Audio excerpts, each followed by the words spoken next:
इस मुश्किल वक्त में सरकार लगातार काम कर रही है और खासतौर पर राजस्थान सरकार की अगर बात करें तो जिस तरीके के इनिशिएटिव्स लिए गए, कदम उठाए गए, उसकी चारों तरफ सराहना हो रही है। लेकिन एक शिक्षा मंत्री के तौर पर सरकार के साथ जुड़कर इस मुश्किल वक्त में किस तरीके के चैलेंजेस फेस कर रहे हैं? सुमित जी, एक हर व्यक्ति का एक सपना होता है कि अपने बच्चे को आगे बढ़ाए, अच्छी शिक्षा दे, वो अच्छे ऊंचे मुकाम पे पहुंचे। तो उसको लेकर के अब जब कोरोना आया तो निश्चित रूप से उसके स्वास्थ्य के प्रति भी उसकी चिंता हुई और उसकी जो पढ़ाई बाधित हुई बच्चे की, उसको लेकर के भी उसकी बड़ी चिंता हुई और भविष्य को लेकर के बहुत चिंतित हुआ जी। तो हम सब की जिम्मेदारी बनी, हमारी सरकार की जिम्मेदारी बनी कि हम कैसे उनके भविष्य को संवार सकें, कैसे उनके जो सपने हैं उनको हम लोग पंख लगा सकें, किस प्रकार से बच्चों को स्वस्थ रखते हुए हम उनके एजुकेशन दे सकें, उनकी परीक्षाएं बोर्ड की जो है वो करा सकें, या बोर्ड की नहीं है होम एग्जामिनेशन है तो उसको कैसे कराएं, और घर बैठे उनको किस प्रकार से हम कंटेंट्स उपलब्ध कराएं जिससे वो अपनी पढ़ाई जारी रख सके, वो आगे के अपने भविष्य के बारे में भी सोच सके, आगे उन्हें क्या करना चाहिए। और हमारे लिए ये भी चुनौती का विषय हो गया कि हम किस प्रकार से, अगर ये कोरोना इसी तरीके से बढ़ता रहा जिस प्रकार, जिसकी इसकी कोई वैक्सीन नहीं है, दवा नहीं है, पता नहीं है कब तक रहेगा, तो हम हमारे बच्चों को आगे आने वाली जो नई सत्र है उसमें किस प्रकार से विद्यालयों में हम पढ़ा सकेंगे। अगर विद्यालयों में नहीं आ पाए तो उस बच्चे को हम कैसे शिक्षा दे करके उसका भविष्य को संवारने का काम करेंगे, ये सब चीजें थी। तो इसमें माननीय मुख्यमंत्री जी अपने स्तर से लगे हुए थे, हम हमारे स्तर पे से लगे हुए थे और हमने उनकी एग्जाम जितनी हो गई उतनी हो गई। बाकी जो होम एग्जामिनेशन है उनको हमने क्रमोन्नत करने का काम किया। 10वीं और 12वीं की बोर्ड की एग्जाम्स हैं उनको एक बार हमने स्थगित किया और जो बच्चे घर पे रहने लग गए उनको घर में रखने के लिए हमने स्माइल प्रोजेक्ट हमारे शिक्षा विभाग की तरफ से तैयार किया और व्हाट्सएप ग्रुप से उनके अभिभावकों को, बच्चों को, टीचर्स को जोड़ करके उनको कंटेंट्स उपलब्ध कराए, उनको पाठ्य सामग्री, जो पाठ्यक्रम की सामग्री है वो उपलब्ध कराई जिससे वो अपनी पढ़ाई जारी रख सके और आने वाले समय में उसके जीवन में उसमें काम में आ सके। तो इस दिशा में हमने एक और नवाचार करने की चेष्टा की कि हम दूरदर्शन और आकाशवाणी जो हमारे पब्लिक सेक्टर के उपक्रम हैं उनके माध्यम से हम निःशुल्क कैसे स्लॉट लेकर के, समय लेकर के हम कंटेंट्स जो हमारे विभाग ने तैयार किए उनके माध्यम से बच्चों तक पहुंचाएं। दूर ढाणी में जहां पर दूसरे बड़े चैनल दूसरे नहीं हो, जी न्यूज जैसे नहीं हो, तो वो दूरदर्शन या रेडियो आकाशवाणी के माध्यम से कैसे उन तक पहुंचे, इस बात का प्रयास किया गया। और मुझे बताते हुए आपके चैनल के माध्यम से खुशी है कि जावड़ेकर जी को हमने चिट्ठी लिखी तो उन्होंने पहले हमें आकाशवाणी में 55 मिनट का 50 दिन के लिए स्लॉट दिया और कल परसों हमारे पास चिट्ठी आई है कि दूरदर्शन का भी स्लॉट हमें 2-2.5 घंटे के लिए वो दे रहे हैं। इसमें थोड़ा सा नॉमिनल चार्जेज हमसे लेंगे, वो हमने हाँ भर दी है कि वो नॉमिनल चार्जेज बच्चों की पढ़ाई के लिए हम दे देंगे। तो मैं समझता हूं जो हमको चाहे स्माइल प्रोजेक्ट के माध्यम से हो, चाहे आकाशवाणी के माध्यम से हो, चाहे हमें इस तरीके से दूरदर्शन के माध्यम से हो, चाहे हमारा जो पाठ्यक्रम है 1 से लेके 12 तक का उसको साला दर्पण के ऊपर हमने ऑनलाइन कर दिया, वो लिंक में जाकर के साला दर्पण खोल करके अपने पाठ्यक्रम को पढ़ सकता है, पुराना भी देख सकता है, आने वाले समय में जुलाई से कौन सा पाठ्यक्रम होगा, उसकी क्या किताबें, क्या बुक्स होंगी, उसको वो देख सकता है। राजीव गांधी जो कैरियर गाइडेंस पोर्टल हमारा है उसके माध्यम से उसको भविष्य में 14 देशों की जानकारी, कहाँ कौन से विषय में 12वीं पास करके वो कौन सी यूनिवर्सिटी में जाए, कौन सी कॉलेज में जाए, कौन सा सब्जेक्ट उसके लिए ठीक है, कौन से वहां पर कॉलेज में कौन सा कितना अनुदान मिलता है, छात्रवृत्ति मिलती है, कितनी रियायत उसको मिलती है, ये सब चीजें वो देख सके। तो मैं समझता हूँ इस दिशा में हम लोग लगे हुए हैं और हमारे शिक्षक जो निश्चित रूप से इस कोरोना महामारी में अपनी जी जान से लगे हुए हैं, पूरी मुस्तैदी के साथ में ड्यूटी दे रहे हैं। 3.5 लाख के लगभग शिक्षक हमारे हैं, वो कोरोना ड्यूटी भी दे रहे हैं और ई कंटेंट्स तैयार करके हमारे बच्चों को, चाहे वो रेडियो के माध्यम से हो, चाहे दूरदर्शन के माध्यम से हो, चाहे व्हाट्सएप ग्रुप के माध्यम से वो पढ़ाने का काम कर रहे हैं। वाकई, और इन जिन कदमों का आपने जिक्र किया इनकी तारीफ भी हुई जैसा मैंने कहा और सराहना हुई, और जिस तरीके के इनिशिएटिव क्योंकि काफी चैलेंजिंग है, आप फ्यूचर जो इस देश का है, जो इस देश का फ्यूचर है उसको आकर किस तरीके से टैकल करना है आपने, क्योंकि ऑनलाइन एजुकेशन का जिक्र यहाँ पर कर दिया। जो इनिशिएटिव्स आपने किए, चाहे वो ऑनलाइन क्लासेस का हो, उसके बाद एक अपने आप में नवाचार जो आकाशवाणी के जरिए, रेडियो के जरिए गांव ढाणी के बच्चों तक अपनी रीच जो है पहुंचाना, ये आइडिया आखिर कैसे आया? और दूसरा, आपको कितना इससे लगता है कि बच्चों को फायदा होगा, खास तौर पर उन तक जो ऑनलाइन एजुकेशन से नहीं खुद को जोड़ पाते हैं? निश्चित रूप से देखिए, ये आइडिया इसलिए आया कि हम जब छोटे थे तो हम रेडियो बहुत सुनते थे, क्योंकि ये बड़े चैनल दूसरे जो आए नहीं थे, आज जो मार्केट में उपलब्ध हैं, जिन डिश वगैरह, ये कुछ भी नहीं था। और फिर दूरदर्शन आया तो दूरदर्शन के माध्यम से भी हमें सूचनाएं मिलने लगी, और जो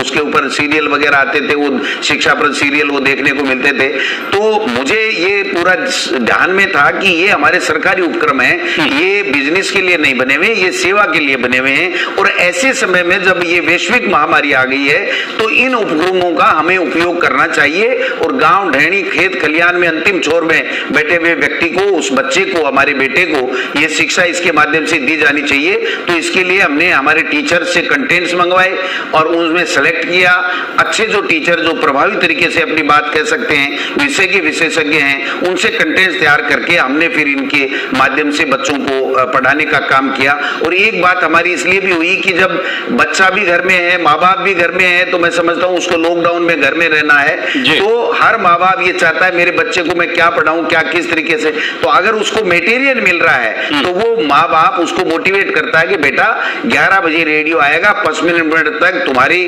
तीसरी क्लास की पढ़ाई होगी, 5वीं की होगी, 10वीं की होगी या 12वीं की होगी, इसको तुमको पढ़ना है। या दूरदर्शन पे ये चैनल 3 बजे से आ रहा है, तो ये 3 बजे से आपको अपनी पढ़ाई के बारे में देखना है। या आगे की क्लास में अगर आपको क्रमोन्नत कर दिया है तो आपको ये चाहिए कि आगे की जो बुक्स हैं वो आप निकाल करके साला दर्पण के माध्यम से, और आप एक पढ़ना चालू कर दो। तो माँ बाप भी उसमें इन्वॉल्व होने लग गए, बच्चों को भी इंटरेस्ट आने लग गया। मैं समझता हूँ आगे आने वाले समय में हम जो प्रशिक्षण है टीचर्स का, उसको भी ऑनलाइन कैसे कराएं, इस बात की भी व्यवस्था करेंगे। और अगर किसी भी तरीके से मान लो खुदा न खास्ता अगर इस तरीके की ये महामारी आगे बढ़ती है और हम स्कूल नहीं खोल पाते, तो स्कूल नहीं खोलने की स्थिति में उस बच्चे को घर बैठे हुए हम कैसे उसकी एजुकेशन दे सकें, टीचर्स का ज्यादा से ज्यादा कैसे हम उपयोग करके उस टीचर्स के माध्यम से बच्चे को जो हम पढ़ाई जारी रख सकें, इस बात का भी हमने एक रोड मैप तैयार कर लिया। और 10वीं और 12वीं की जो परीक्षाएं हैं उसके लिए भी हमने माननीय मुख्यमंत्री जी को नोट भेजा है कि ये 1-2 दिन में मुख्यमंत्री जी से अनुमति मिल जाती है तो हम सोशल डिस्टेंसिंग की पालना करते हुए, हम मास्क का प्रयोग करते हुए, सारी व्यवस्थाएं जो कोरोना से हमको बचाती है हमारे बच्चों को, उसकी पालना करते हुए हम लोग 10वीं और 12वीं के बच्चों की जो उनका भविष्य है उसके 10वीं की परीक्षा भी कराने जाएंगे। डॉक्टर साहब, क्योंकि कोरोना काल ने बहुत कुछ पैरामीटर्स जो हैं इस दुनिया के बदल दिए हैं, और खास तौर पर अगर शिक्षा का जो क्षेत्र है उसमें भी कई चैलेंजेस हैं। ऑनलाइन का, क्योंकि हम एजुकेशन की बात कर रहे हैं और ये नवाचार किया भी गया है हाल ही में, आपको लगता है कि अब जो चीजें कन्वर्ट हो रही हैं, इसमें ऑनलाइन एजुकेशन जो है वो एक मेन फैक्टर रहेगा आने वाले वक्त में? निश्चित रूप से देखिए, ये सही बात है कि विदेशों में जो विकसित देश हैं, अमेरिका जैसे, ब्रिटेन जैसे, वहां पर ऑनलाइन का ये प्रभाव है। और ऑफिसेज भी जो प्राइवेट कंपनियों के हैं वो भी वर्क एट होम के माध्यम से चलते हैं। और आज भी मैं एक लेख पढ़ रहा था, उसमें लिखा था कि इससे और ज्यादा फायदा होता है, मितव्ययिता भी होती है और काम भी ज्यादा होता है, वो बोर भी नहीं होता, अपने घर में अपना ऑफिस का काम भी कर लेता है, अपना घर का काम भी कर लेता है। तो ये कॉन्सेप्ट जिस प्रकार की ये महामारी आई है, मेरा ये मानना है कि हो सकता है कल को इस प्रकार के और कोई वायरस आ जाएं और हमें इस तरीके की पोजीशन में डाल दें, तो हमें इस बात की तैयारी तो निश्चित रूप से करनी चाहिए। जो हमारे मानव संसाधन मंत्री जी हैं, उनकी मेरी 2-3 बार बात होगी, 30-30 मिनट तक, 35 मिनट तक हमारी बातें होती हैं। तो मैंने उनको ये निवेदन किया है कि जब पीएबी में हम लोग सेंटर से बजट के लिए लेकर के आएंगे तो हम प्रोजेक्ट लेकर के आएंगे और ऑनलाइन किस प्रकार से हम बच्चों को पढ़ा सकें, कैसे टीचर्स को ट्रेनिंग करा सकें और किस प्रकार से हम उनको संक्रमण से बचाते हुए उनकी भविष्य को हम जो है स्वर्णिम बना सकें, इसके लिए हम प्रोजेक्ट लेकर के आए। तो उन्होंने मुझे विश्वास दिलाया कि आप लेकर के आइए प्रोजेक्ट। मैं समझता हूं कि वो हमारी उम्मीद है कि केंद्रीय मंत्री जी हमें इसमें पीएबी में बजट देंगे और हम और ज्यादा बेहतर तरीके से आने वाले जमाने में इन प्रकार की जो विषम परिस्थितियां हैं उनसे कैसे मुकाबला मुकाबला कर सकें और कैसे हमारे बच्चों के भविष्य को बना सकें, इस दिशा में हमें चलना पड़ेगा। क्योंकि ऑनलाइन एजुकेशन में इंफ्रास्ट्रक्चर काफी इंपॉर्टेंट होता है, जिसका आप जिक्र यहाँ पर कर रहे हैं। उसे बिल्डअप करना, खासतौर पर राजस्थान जैसे स्टेट में उन बच्चों के साथ, उनके पेरेंट्स के साथ कॉप अप करना, ये अपने आप में बहुत चैलेंजिंग है। इसके लिए आखिर किस तरीके का रोड मैप लेकर चलेंगे? नहीं, बात सही है, बिल्कुल। देखिए, सब जगह गांव ढाणियों में, ग्रामीण परिवेश में जो नेट है उसकी बड़ी प्रॉब्लम रहती है। बाकी शहर के बच्चों में तो कोई प्रॉब्लम नहीं है। वैसे भी हम काफी सालों से हम लोग जो है वो लैपटॉप दे रहे हैं और दे रहे हैं, साइकिलें दे रहे हैं, दूसरे तरीके के बच्चों के लिए प्रोत्साहन के रूप में उनको राशि भी दे रहे हैं। तो इन सबको मिला करके हम एक इस प्रकार का प्रोजेक्ट बनाएंगे जिससे उन बच्चे के लिए ज्यादा से ज्यादा वो सदुपयोगी हो और उसके हर हाल में गांव ढाणी में बैठे हुए बच्चे के भी वहां पर नेट नहीं हो तो भी उसके लिए कोई ऐसा विकल्प हम कोई टैबलेट के माध्यम से विकसित करें जो वो पढ़ाई से संबंधित हो, वही चीज वो देख सके, उसके लिए उसके साथ में नेट की व्यवस्था भी हो। तो इस तरह के कई तरह के विचार आ रहे हैं, कई तरह के सुझाव आ रहे हैं। तो मैं समझता हूं हम सबको मिलकर के इसके ऊपर एक रोड मैप बना करके आगे चलना पड़ेगा। एक व्यक्ति अपने आप में संपूर्ण नहीं होता है। तो मैं समझता हूं मैं सब कुछ जानता हूं ये तो नहीं है, लेकिन मैं पूछता रहता हूं, प्रतिदिन कहीं न कहीं से बात करता रहता हूं कि हमको किस प्रकार से हमारे बच्चों को ग्रामीण क्षेत्र में किस प्रकार से ये ऑनलाइन एजुकेशन दे सकते हैं, इसके लिए हम क्या बेहतर कर सकते हैं। वो एक विचार जो भी आ रहे हैं उनको इनकॉर्पोरेट करके हम लोग आगे बढ़ेंगे। लेकिन बिल्कुल आपने, और जैसा आपने ऑनलाइन एजुकेशन को लेकर कदम उठाया, वो वाकई जो है छात्रों के हित में है और उनकी शिक्षा को लेकर काफी बोल्ड फैसला था। लेकिन इसके साथ ही एक बड़ा डिसीजन जो लिया गया वो बच्चों को प्रमोट करने का। हालांकि इसकी काफी सराहना हुई इन तमाम सिचुएशंस को लेकर, बोर्ड के लिए अलग से व्यवस्था आप लोगों की तरफ से की गई है। लेकिन एक चीज जो कही जा रही है कुछ लोगों की तरफ से, शिक्षाविद की तरफ से, कि क्या बच्चों को नेक्स्ट क्लास में जो प्रमोट किया गया है उसमें कोप अप करने में, उसको मैनेज करने में क्या दिक्कतों का सामना उन्हें नहीं करना पड़ेगा? उससे आखिर किस तरीके से टैकल किया जाएगा? जी, ये सुमित जी प्लानिंग की बात है। हम आज तक क्या करते हैं कि 9वीं 10वीं 11वीं 12वीं वालों की प्री बोर्ड एग्जाम लेते हैं परीक्षा के 1-1.5 महीने पहले, जिससे उसका आकलन हो जाए कि ये बच्चा किस प्रकार से तैयार है आगे मेन एग्जामिनेशन देने के लिए। अब इसमें मेरा ये मानना है कि हम जो ही शुरुआत होगी उसके 1 महीने के अंदर अंदर इस तरीके के कोई प्री एग्जाम, होम एग्जाम ले लेंगे और उससे हमें उस बच्चे के लेवल का पता लग जाएगा। जो बच्चे का लेवल कमजोर होगा उस पे हम ज्यादा फोकस करेंगे, जिस विषय में वो कमजोर होगा उसमें ज्यादा फोकस करेंगे। तो निश्चित रूप से ये सब चीजों के रास्ते निकलते हैं। बात यही है कि आप में पूरी तरीके से शिद्दत के साथ में आगे बढ़ने का जज्बा होना चाहिए, आप में भावना होनी चाहिए, सेवा की भावना होनी चाहिए। तो मैं समझता हूं कोई चीज दिक्कत वाली बात नहीं है। तो मेरा ये मानना है कि हमारे विभाग के अधिकारियों से हम लोग चर्चा करेंगे कि क्यों नहीं, जिनको हमने प्रमोट कर दिया इस कोरोना की वजह से, उन बच्चों को हम विद्यालय जो ही नया सेशन जुलाई में अगस्त में स्टार्ट हो उसके बाद में हम लोग उनकी एग्जाम स्कूली लेवल के ऊपर लें और उनका मूल्यांकन करें कि क्या उसमें किस प्रकार की चीज है, कहां वो कमजोर है, कहां उसमें कमी है। उस कमी और खामी को हम लोग दूर करें और उसको आगे बढ़ने का मौका दें और निश्चित रूप से उसको तैयार करें आगे के लिए। हालांकि हम ऑनलाइन एजुकेशन की भी बात जैसे कर रहे हैं और नए नए डायमेंशंस, नए नए जो तरीके हैं वो निकाले जा रहे हैं और सरकार वाकई इसमें जो है वो कोशिश भी करती हुई नजर आ रही है। लेकिन डोटासरा साहब, एक जो सिस्टम अभी तक हम फॉलो करते आए हैं, ये एजुकेशन सिस्टम जिसमें बच्चे स्कूल आते हैं, अपने जो है सोसाइटी को बेहतर तरीके से समझते हैं, ये अपने आप में अभूतपूर्व है। इस सिस्टम को भी हमें किसी ना किसी तरीके से सहेजना है। लेकिन इसमें मुश्किल अब जो पेरेंट्स के सामने है कि वो इन मुश्किल हालात में अपने बच्चे को स्कूल में कैसे भेजेंगे। उन पेरेंट्स को आप क्या कहना चाहते हैं? इन मुश्किल परिस्थितियों में कैसे आप उन्हें कॉन्फिडेंस में लेंगे, क्योंकि हम उस सिचुएशन का भी इंतजार कर रहे हैं कि कुछ हालात सुधरेंगे और बच्चे स्कूल खोलेंगे तो अपने स्कूलों में भी आएंगे। देखो, मैं सुमित जी कहना चाहता हूं कि माननीय मुख्यमंत्री जी शिक्षा को लेकर के, बच्चों की शिक्षा को लेकर के बहुत गंभीर हैं और बहुत ही संवेदनशील हैं। वो हमेशा हमसे एक दो दिन छोड़ के शिक्षा पे, बेरोजगारों को नौकरी देने पे, बच्चों की एजुकेशन के बारे में, आगे के भविष्य के बारे में चर्चा करते रहते हैं। तो मैं समझता हूं इसका हमने एक प्लान तैयार किया है कि हम अगर हमारे यहाँ बीजेपी के कार्यकाल में 20,000 स्कूलें बंद हो गई थी, तो अगर हमें सोशल डिस्टेंसिंग की आवश्यकता पड़ेगी तो उन स्कूलों को वापस हम वहां पर उन बच्चों को बैठाने के लिए आदेश जारी करके उन स्कूलों को वापस खुलवाएंगे, सोशल डिस्टेंसिंग की पालना करेंगे। मास्क की अगर कोई परिवार देगा तो ठीक है, ले आएगा तो बच्चा ठीक है, नहीं तो उसको मास्क उपलब्ध कराने के भी हम लोग कोई न कोई फंड अरेंजमेंट करके उसकी भी व्यवस्था करेंगे। सैनिटाइजर की या साबुन की व्यवस्था भी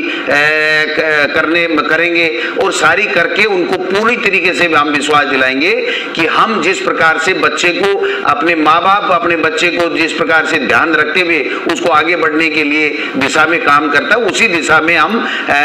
जो हमारे टीचर्स को तैयार करके उनको आगे बढ़ाएंगे। और समय समय पर जिस प्रकार की एडवाइजरी बाहर से, विदेशों से, हमारे केंद्र सरकार से, राज्य सरकार से आती रहेगी, उसमें जिस प्रकार से परिवर्तन की गुंजाइश होगी वो करते रहेंगे। लेकिन हम हमारे बच्चों के माता पिता को, अभिभावकों को ये आश्वस्त करना चाहते हैं कि अशोक गहलोत के नेतृत्व की सरकार आपके बच्चे को संक्रमण से बचाएगी, आपके बच्चे के भविष्य का निर्माण भी करेगी, आपकी अच्छी एजुकेशन, क्वालिटी की एजुकेशन देगी। आज हिंदुस्तान में राजस्थान क्वालिटी एजुकेशन में 2 नंबर पे हमारे समय में है, तो इसको कैसे 1 नंबर पे लाएं, ये हमारा हमेशा प्रयास रहेगा। क्योंकि कोरोना ने पूरा सिस्टम जो है वो डोटासरा जी बदल दिया है और अब नई दुनिया की ओर हमें कहीं ना कहीं बढ़ना होगा, जिसका हम जिक्र भी कर रहे हैं और इसी वजह से हम विमर्श भी कर रहे हैं इस पर। हाइजीन को लेकर काफी बात होती रही है, आज से पहले भी, कोरोना काल से पहले भी हाइजीन को लेकर कि वो हमारे एजुकेशन सिस्टम का एक हिस्सा हो, हम अपने बच्चों को सिखाएं कि आखिर हाइजीन को किस तरीके से मेंटेन जो है वो किया जा सकता है। लेकिन अब ये बहुत जरूरी भी हो गया है। अब आपको, जैसा आपने कहा कि हमें सोशल डिस्टेंसिंग बच्चों को भी सिखानी होगी, उन्हें बताना होगा, जबकि इससे पहले हम कैसे अपनी सोसाइटी के साथ मिलजुल बढ़ाना होता है ये सिखाते आए हैं। तो आखिर हम उस हाइजीन सिस्टम को कैसे सिलेबस का हिस्सा बनाएंगे? देखिए, निश्चित रूप से ये हमारे सबके लिए चैलेंज है और इसी बात को ध्यान में रखते हुए हमने पहले से ही अब की बार बजट में आपने देखा मुख्यमंत्री जी ने घोषणा की थी कि हम बच्चों के लिए 5 डे वीक करेंगे। स्कूल में संडे की छुट्टी होगी और जो 5 डे वीक नहीं बल्कि नो बैग डे करेंगे सैटरडे को। तो सैटरडे को हम नो बैग डे करेंगे, तो इसमें ये सब चीजें सिखाने की चेष्टा हम लोग करेंगे कि कैसे सोशल डिस्टेंसिंग रखनी चाहिए, किस प्रकार से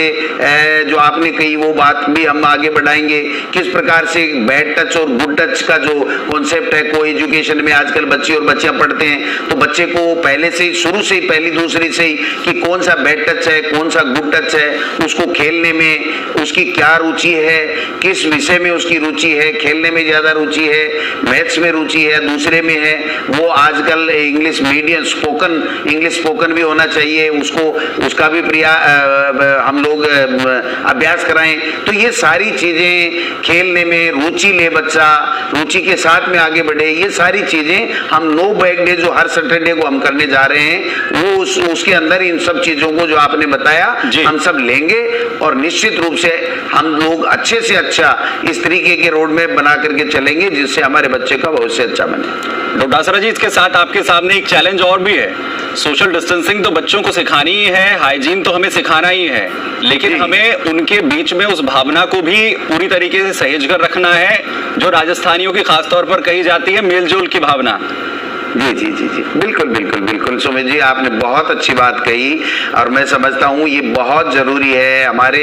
हिंदुस्तान में, राजस्थान में जो संस्कार हैं वो बहुत ही महत्वपूर्ण हैं। तो संस्कारों में ये बात भी आती है कि आए हुए अतिथि का भी आप सम्मान करोगे, उसके पीड़ा में भी आप लोग काम आओगे, किस प्रकार से मित्रता रखोगे, उनसे व्यवहार रखोगे, किस प्रकार से मेलजोल रखोगे, एक दूसरे की मदद करने की जो हमारी परंपरा रही है, हमारे संस्कार रहे हैं, ये सब चीजें बहुत जरूरी है। और इस कोरोना ने, मैं समझता हूं, उसमें कहीं न कहीं दरार पैदा करने की चेष्टा की है। उस दरार को हम मिटाएंगे, ये हमारे लिए एक चैलेंज है, लेकिन इस चैलेंज को स्वीकार करते हैं और आने वाले समय में हम लोग बेहतर तरीके से इन सब चीजों को समाहित करते हुए हमारे बच्चों को आगे बढ़ाने का काम करेंगे एजुकेशन के माध्यम से। डोटासरा जी, आखिरी सवाल मेरा आपसे होगा, क्योंकि पूरा देश, प्रदेश के भी लोग जो हैं वो इस वक्त इस चैलेंज को फेस कर रहे हैं, उनके लिए आप क्या कहना चाहेंगे? आखिर कैसे वो सामना करें? सरकार अपनी तरफ से तमाम इनिशिएटिव्स ले रही है एक मंत्री के तौर पर, और जैसे आप लगातार लोगों की, क्योंकि हमने देखा है कि कैसे इनिशिएटिव्स आपने स्कूलों को पूरी तरीके से लोगों की मदद के लिए खोल दिया,